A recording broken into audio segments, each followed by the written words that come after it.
الحمد لله نحمده ونستعينه ونستغفره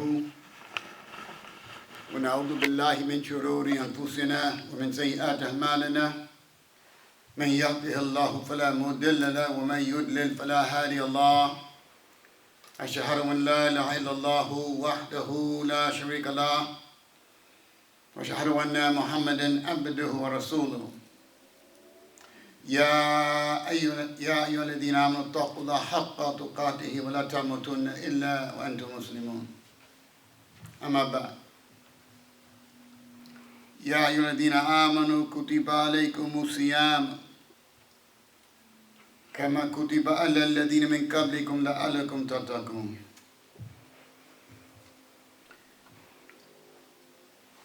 Alhamdulillah, we praise Allah.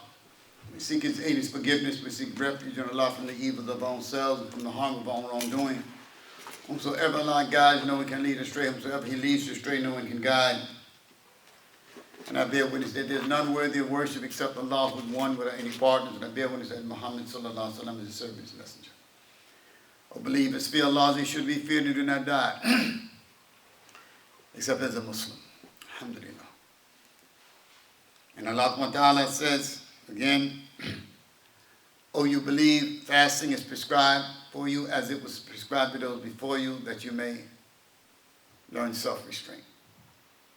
Also, Allah subhanahu wa ta'ala says, Shahru Ramadan alladhi unzila fihi al-Qur'anu hudan linnas wa bayinati min al-huda wal-furqan. In Ramadan is a month in which the Quran was revealed as a guidance for mankind and as a criteria to judge between right and wrong. Alhamdulillah. And so this is the last Juma, or the last Friday of this blessed month. And so I wanted to end this month by reminding us of the main goals of Ramadan. And as I was reflecting, oh, you believe fasting is prescribed for you, as it was prescribed to those before you, that you may learn taqwa, la'allakum tattaqun. You see? And then in that same groupings of the ayats in the Quran and about Ramadan, Allah says, and Ramadan is the month in which the Quran came down, as guidance for mankind, all right, and as a criterion to judge between right and wrong, or to know a standard to be able to determine right and wrong, good and evil. SubhanAllah. So the more I thought about it, I said, SubhanAllah, these two ayahs are very significant. Or this ayah, Ramadan is the month when the Quran came down, very significant. And the significant in it is that as more and more I thought, I said, SubhanAllah, la'allakum tattaqun. The goal of Ramadan is to have taqwa. The goal of Ramadan is to have taqwa. But the Quran, the Quran is the way to attain that taqwa. Think about it. Everything is in the book. The guidance, what to do, what not to do. Allah explains Himself in the Quran so we get to know Him. His names and His attributes. He speaks about shaitan and the evils of shaitan and how to avoid them. He speaks about the things that you should do and the things you stay away from. You see, the halal and the haram. SubhanAllah. See, Allah, speaks about, the good conduct and the good behavior that one should aspire to have. And how to be and to be patient and to trust in Him. You see, to be obedient to Him. On and on and on. So the more you are reminded of this, the kind of conduct that we're supposed to display, Allah mentions all throughout the Quran, constantly reminding us.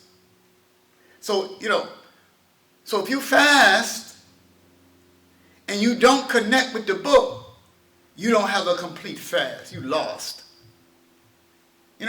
So one has to ask themselves, wow, So you think about the hadith where the Prophet ﷺ said that many people get nothing from their fast, but thirst and hunger.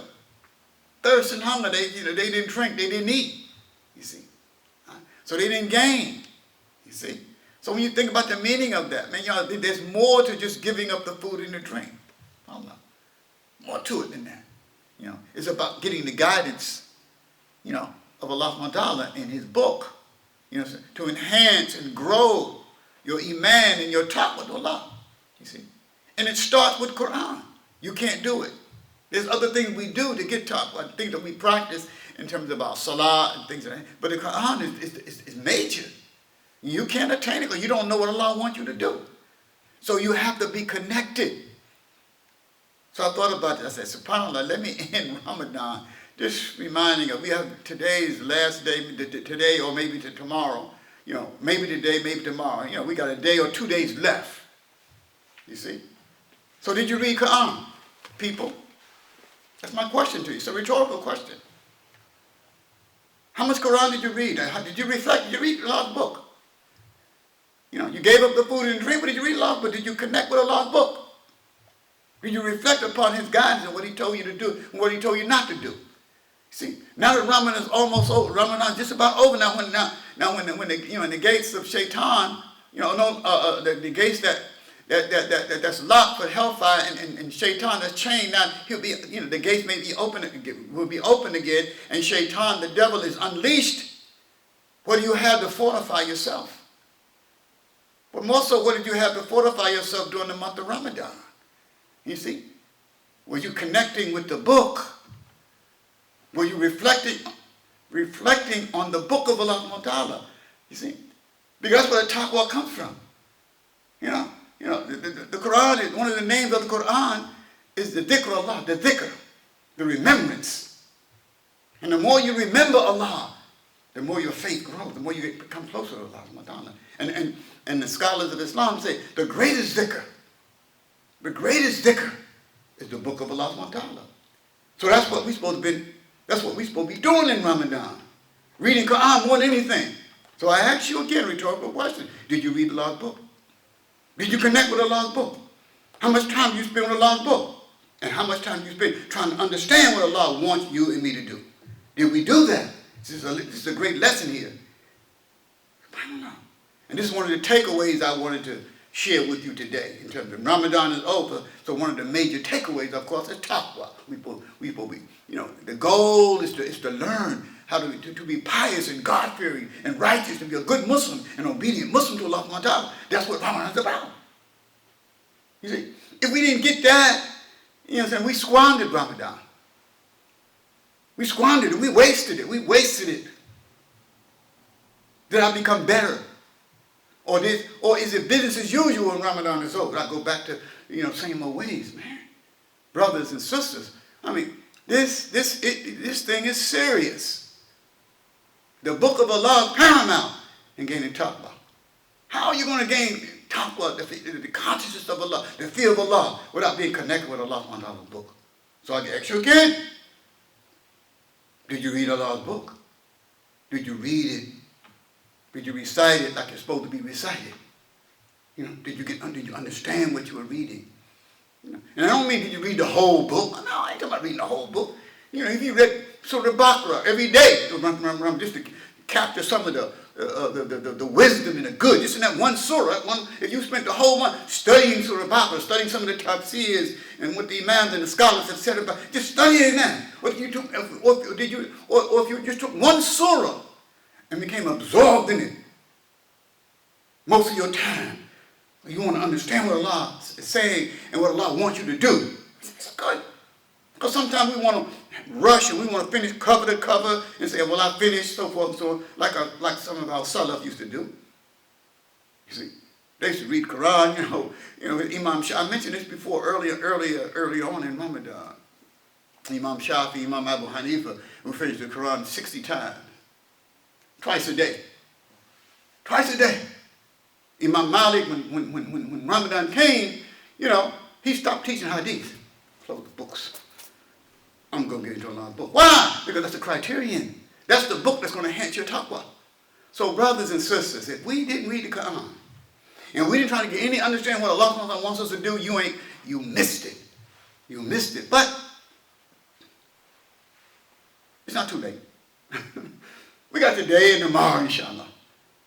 You know, that's why I'm reminding you. Because I'm reminding myself. SubhanAllah. You see? I remind myself first, and I remind you. You see? Because if we didn't connect with the Quran from Ramadan, then we definitely going to be connected.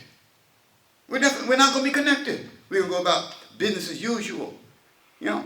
But Ramadan is the time to pause for a minute, to pause. Wow, la'allakum tattaqun. Allah wants, you know, the goal in this Ramadan, this blessed month, is to become more, you know, God-fearing, to be close to Allah subhanahu wa ta'ala. And Allah give you the criteria, the Quran, to get there. Hey, here it is. Oh, servant of Allah, here's the book. I want you to read the book. I want you to study the book. I want you to ponder the book. Then get close to Allah. So I ask you again. I don't know. You know, did I get it? You know, it's no coincidence that the Prophet ﷺ said, in authentic narration, that fasting and Quran will intercede for you on the day. They go together. How you going to fast if you don't read no Quran? Even out of Ramadan. Part of what we do when we fast during those white days is to reflect. As we fast on Mondays and Thursdays or the white days, that's that secret ibadah between you and Allah subhanahu wa ta'ala. And part of that is to find some quiet place where I can sit down and think and reflect on Allah subhanahu wa ta'ala. And the best way to do that, even when you're fasting, reading the Quran, picking up the book. So fasting and Quran are going to intercede. And the fasting will say, oh Allah, I kept him away from his food and drink.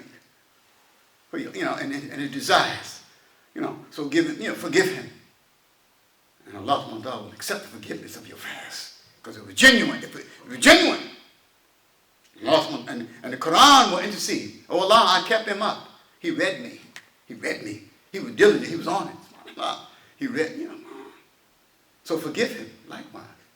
And Allah will accept the intercession of the Quran that you read. SubhanAllah, man. Brothers and sisters. Wow. So it is the Quran. Ask yourself.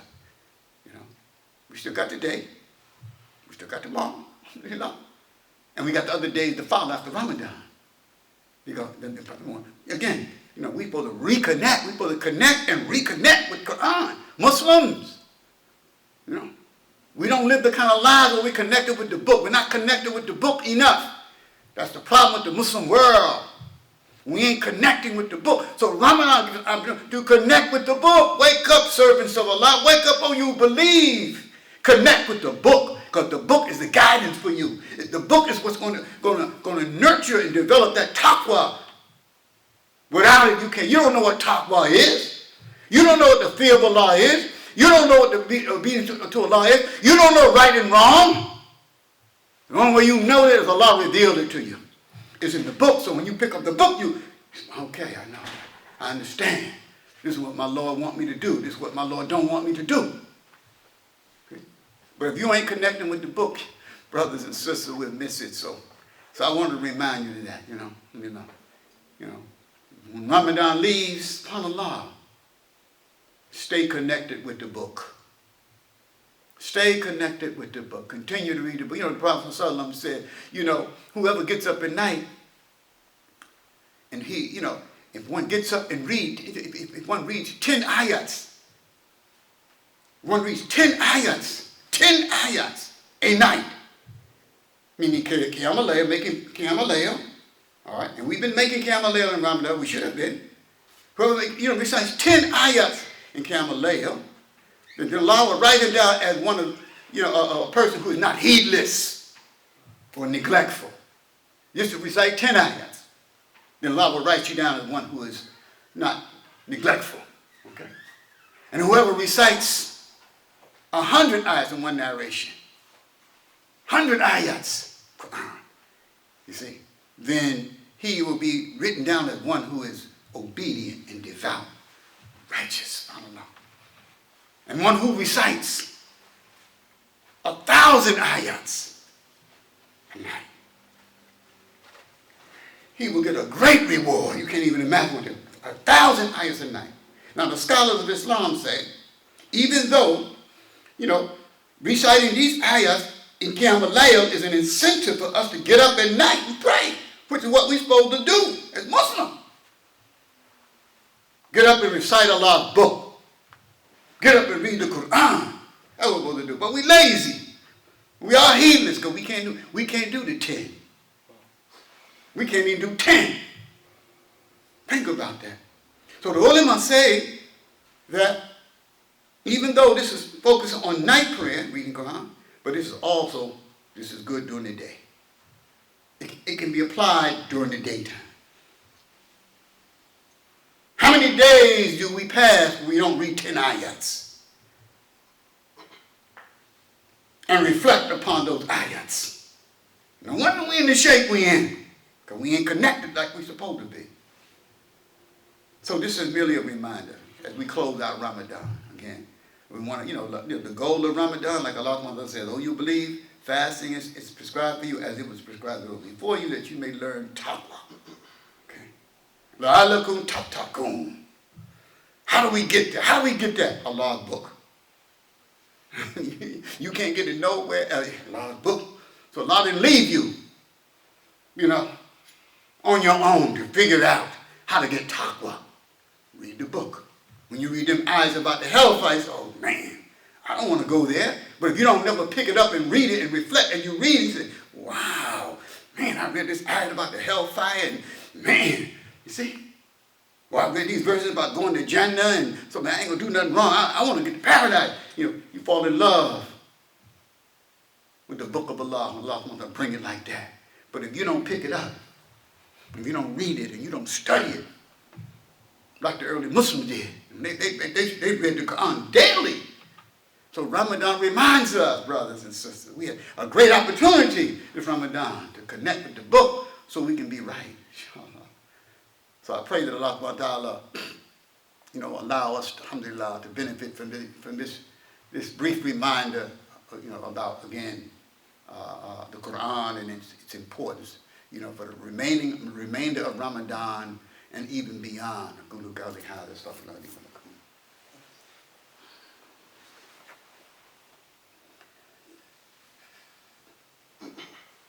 Alhamdulillahi Rabbil Alameen wa salatu wa salam ala khairil mursaleen Muhammadin nabiyyi wa ala alihi wa sahbihi ajma'in wa ba'd.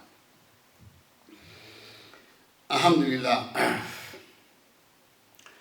The Prophet sallallahu alaihi wasallam said, the best of you is he who learns the Quran and teaches it to others. And the Prophet sallallahu alaihi wasallam said that there's no envy except for two people. A person whom Allah has given knowledge of the Quran, and he spends his night, reading it, teaching it to others. And a person who's been given wealth and he spends it in the cause of truth and for the good. You see? So you can envy these, to want to be like two people. The kind of envy where you want what that person's been gifted with. He has knowledge of the Quran. You see? This is important for us. The Prophet ﷺ said, he who does not have any Quran memorized, he's like an empty house. So of course, alhamdulillah, we as Muslims, we memorize some Quran, but it's a reminder though. I know Fatiha. If you know Fatiha, you're reciting Fatiha, okay, alhamdulillah. Do you understand the meaning of Fatiha? If you know Ikhlas and Falak and Nas, those short, powerful surahs, those powerful, rich surahs that we call small surahs. Like, they're small and short, but rich. Do you understand what they say? Or you just read the words in Arabic? Do you understand the meaning? And do you act upon those meanings? You see? So don't be an empty house. Ramadan was a time to, if we don't do nothing but just to review the meanings of Al-Fatiha. To review the meaning of the surahs and the portions of Quran that we memorize, just to review it, to make sure I understand it right. So that's what it was all for. That's what Ramadan is about. Ramadan is the month in which the Quran came down as guidance and a criteria. You see? So we still have a lot of work to do on ourselves. And the criteria, of course, is the Quran. That's one of the great lessons I reflected upon in Ramadan. SubhanAllah, we got to stay, we reconnect and we have to stay connected with the book of Allah subhanahu wa ta'ala. The Prophet spoke about the times of fitna, and people asked him, well, how do we deal with the fitna? He said, Quran. The Quran, that's going to help you navigate through all of the trials and all of the situations we find ourselves in. Is the book of Allah subhanahu wa ta'ala. And so, alhamdulillah, let us end Ramadan with a resolve to be more connected with Allah subhanahu wa ta'ala. He said, because if I'm going to increase and grow, I have to use the book of Allah subhanahu wa ta'ala to do that. And that's what the companions did, you see. And that's why, during the course of Ramadan, we had a number of lectures where we were talking about, tazkiyah, purification of the heart, purification of the soul. And one of the things we mentioned at the end of those series of talks that I gave, we talked about the Quran being the methodology to purify the heart and to purify the soul, the Quran. Because Allah wants us, it is a cure, it's a blessing and a cure for every disease in it. All of the diseases that we'll have and all the problems we have is there. So we got to understand what we got our hands on. SubhanAllah. So let's end on that note. Talk we want to, and then ask yourself, have I become better? And if you in a day or two that I have left, I can still be back and change overnight. So don't panic. You can change overnight. Change overnight. Yes, you can. If Allah wills, because Allah brings about the change. Allah purifies whom He wills. You see, but you have to be sincere. You see. So let us not leave Ramadan with some kind of resolve. Oh Allah, please accept my fast, accept my ibadah. Well, Allah, make me better. Don't let me go back out. Don't let me in Ramadan go back out to the world and just allow shaitan to negate and abrogate everything I was able to attain in the last 28, 29, 30 days. No way. If I've gotten better, stay better. But that's what it's about. It's about improving ourselves, getting close to Allah, having that fear of Allah, that consciousness of Allah, being obedient to Allah. That's what we were trying to do, you see. And that's what the lesson of Ramadan, or the school of Ramadan, as we mentioned before, was all about. So building that taqwa and establishing that connection with Allah through His book. So in closing, alhamdulillah, I just want to remind you, alhamdulillah, that the Eid will be tomorrow or Sunday, more than likely Sunday. It seems like it appears to be, it appears that it's going to be a 30-day Ramadan. But Allah knows best, though. Allah the best knows. Today is the 29th day of fasting. So we know Ramadan is 29, 30 days. Okay, so it's the 29th day of fasting. So at Maghrib, 29 days is finished. So this is the night we're supposed to look for the moon. But all of the or many of the predictors and those who follow that science, and the moon science and all that, they be saying different things. Well, it's impossible to see. It don't look like it's going to be able to be seen because it's cloudy. I leave all that alone. I went through that for about almost 50 years. I just wait and go with the flow. Okay? All right? So that's why I'm telling you, all right? It could be tomorrow because today is the 29th day. Somebody may see the moon. Okay? I agree. But all of the imams and the teachers and the scholars and the shuyukh, they're telling the people, make your Eid prayer home. Make your Eid prayer home. With your families. And to all of us, stay with your family and pray with your wife and your children. The same way you would pray the Eid prayer, you do it the same way. You go online, you see all the different imams, they're demonstrating how it's done, so forth, so nobody's confusion. You know what I'm saying? Make the salah. 2 rakats and continue to make an Eid. And it's based upon the hadith of Anas ibn Malik and some of the other companions. When they missed the Eid prayer during the time of Prophet Sallallahu Alaihi Wasallam, they would go home and pray with their families. All right? Don't worry about khutbah. You don't have to do khutbah. It's amazing though, subhanAllah. But now the scholars are saying the khutbah on Eid, is optional anyway. It's not watching. That's what they're saying. Meaning that. Oh, but I've always said that. For the last several decades, every Eid, I always remind people. After I give the khutbah, I say, before I, give the khutbah, those who wish to leave can leave, because this was the Prophet's sunnah. He would let people leave after the prayer. The prayer was watching. You see, he would encourage the women and everybody to come out and leave. You see, but for the last several decades, I always mention on you, I make it that was one of my sunnahs. Not to brag, but not that I'm anything or I'm heavy. No, that's not it. I'm just saying, subhanAllah. So now I'm hearing it. I'm hearing it a lot, though. I'm hearing it a lot. Everybody's saying that now. Oh, subhanAllah. Okay. So don't worry about the khutbah. Okay. All right. Because we can't have it in Juma. We can't have it with the imams and the leaders. So we make the prayer, alhamdulillah, and just have a good time with your family. Dress up nice. Have Eid. You know what I'm saying. And have breakfast with your family, take your family out for a walk, be with your family, and whatnot, so we can still celebrate Eid. Remember, alhamdulillah, the time when the companions couldn't have Eid. The Battle of Badr, we talked about that during the week also. You know what I'm saying? They was in jihad. There was no Taraweeh, there was no Eid celebration, there was no being with the family, man, no. They were spreading the deen. Sahaba was spreading the deen, and the conquest of Mecca took place in Ramadan also. All that stuff was like, they started fasting, but they had to break their fast because they had to deal with the situation that they were involved in. You see what I'm saying? And they had to move forward. You see what I'm saying? To spread Allah's deen and whatnot. That's what Allah had them in, you see. So they didn't have to eat, you see. And there may have been many other occasions similar to those occasions throughout our history, I'm sure, you see. So the point is, alhamdulillah, in closing, alhamdulillah, make it eat home. Enjoy yourself, connect with each other, you know what I'm saying, and try and avoid those crowds. And don't be careless. Don't be careless, because the government is opening up, and easing up on some of the some of the restrictions in terms of the lockdown that we're experiencing. Don't be careless. Be careful. Avoid the crowds. Wear your mask. Wear your mask. Don't think, well, I'm so no. Wear your mask. Cover your face and your nose. That's what they say. I got mine in my pocket here. See? Wear your mask. Wear your gloves if you have to. We have to do those things. This thing going to be with us for a long time. We don't know how long it's going to be.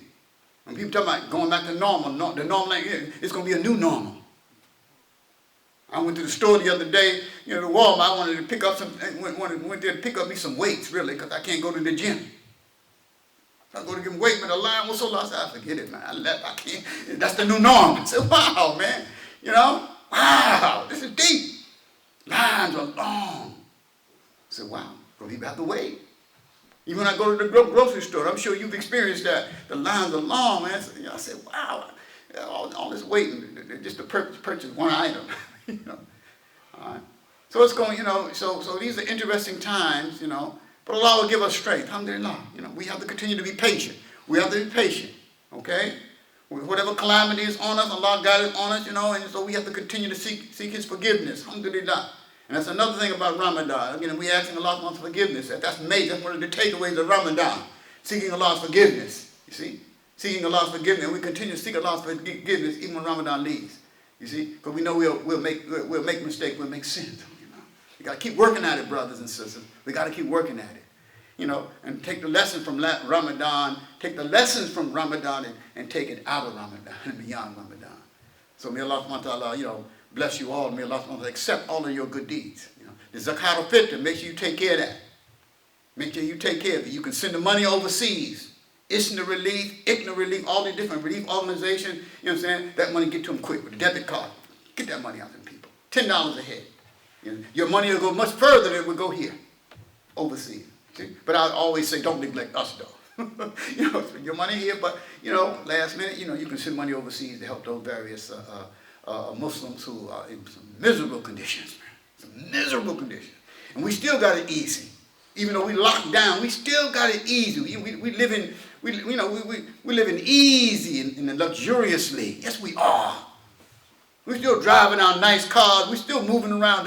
We're still eating food. Every day during Ramadan, the blessing of Allah. People just been feeding us, bringing food, too much food. Man, are we fasting?